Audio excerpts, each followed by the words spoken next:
Eneo hili ni maarufu, eneo la Marhubi, na huko nyuma serikali ilikuwa na ndoto ya kuwa na huduma hizi za Roro katika eneo hili.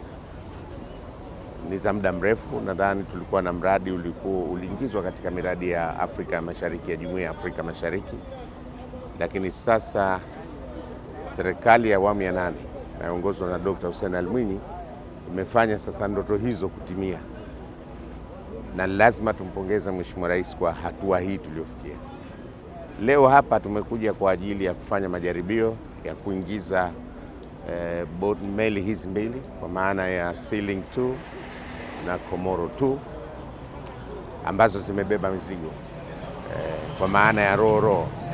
Tunapozungumzia Roro sasa imetimia, na imetimia kwa sababu leo sasa tumeanza kushuhudia majaribio rasmi, na tumeona kwamba meli mbili hizi zimeweza kuingia kwa wakati mmoja, lakini huduma iliyopo hapa ni kuingiza 3. Ndio huo mpango wenyewe. Sasa kuingia kwa meli hizi kumetuonyesha dhahiri kwamba ile ndoto sasa imetimia, na bahati nzuri meli hizi zilivyokuwa zikifunga kule Malindi, kushusha kwake ilikuwa inachukua karibu masaa 3, lakini hapa tumeona wenyewe, tumeshuhudia chini ya dakika 45 meli zimeweza kushusha mizigo, na hiyo hasa ufanisi huo ndio uliokuwa ukihitajika na serikali.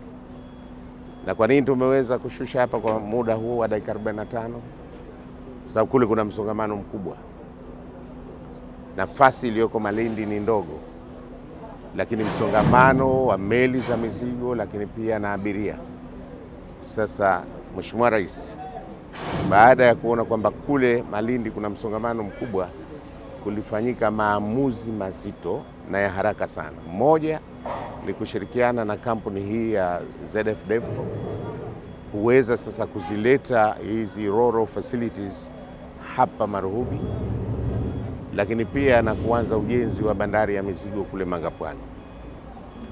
Lakini pia Mheshimiwa Rais alifanya maamuzi sahihi kabisa ya kushirikiana na sekta binafsi kujenga bandari nyingine kule Fumba.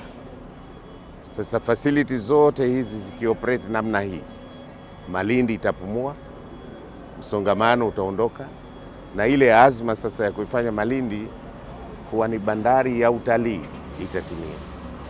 Mimi niwapongeze sana, baada ya kumpongeza Mheshimiwa Rais, niwapongeze sana wenzetu wa ZF Devco, wamefanya kazi kubwa ndani ya kipindi kifupi. Tunatarajia ndani ya mwezi wa Aprili pengine inshallah sasa tuende kwenye full operation. Leo tumefanya majaribio, lakini kwenye mwezi wa Aprili tuende full operation, kwamba bandari hii sasa iweze kutumika rasmi kwa ajili ya Roro, lakini vile vile itatumika huko baadaye kwa ajili ya abiria. Na njia hizi ambazo tunaziona hapa zimejengwa, moja zitapita magari na nyingine zitatumika kwa abiria. Kwa hiyo ndani ya mwezi wa Aprili inshallah tutakuwa na full operation ya bandari hii ya Roro. Nawashukuru sana, wamefanya kazi kubwa na wamemheshimisha rais wetu, kwa sababu hii ndoto yake kuhakikisha kwamba tunaondoa msongamano katika bandari ya Malindi kwa kuleta huduma hizi za Roro na abiria, boti za abiria katika eneo hili la Marhubi. Mimi mwenyewe nimeridhika sana na hatua hii.